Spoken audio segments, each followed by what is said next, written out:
Herkese merhaba arkadaşlar, kanalımıza hoş geldiniz. Herkesin içinde yedi bitirdi.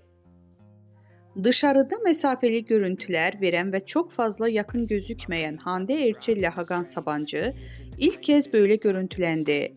Birlikte yurt dışından çıkan ünlü çift, Hakan Sabancı'nın herkesin içinde sevgilisine olan yakınlığı hayranları tarafından görüntülendi.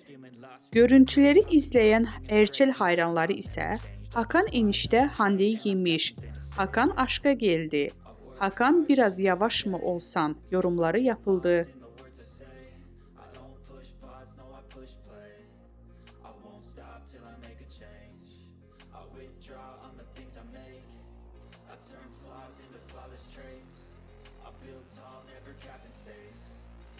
Stop till I hear him say